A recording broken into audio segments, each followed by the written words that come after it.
The need for a circulatory system. Why do we need this? Blood is pumped round and round a closed circuit made of the heart and the blood vessels.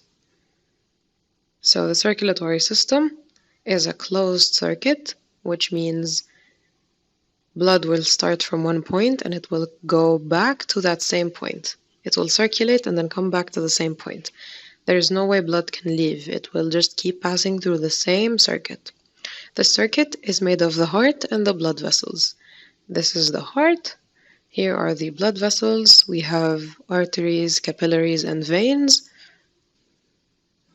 Arteries are blood vessels that carry oxygenated blood, which means blood rich in oxygen, away from the heart. Veins are vessels that carry deoxygenated blood, usually, which is blood that is poor in oxygen, to the heart.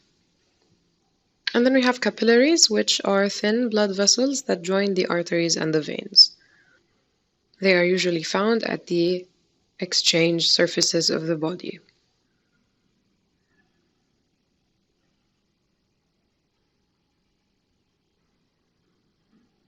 Blood transport is important because in mammals, we have the following functions.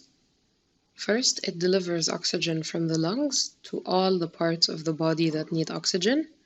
Second, it removes carbon dioxide, which is a waste product, from all the parts of the body to the lungs so that we can release it from our bodies through exhaling or breathing out.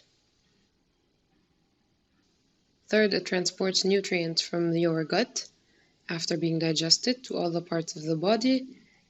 It transports urea, which is a waste, from the liver to the kidney, where it can be released from the body through urination.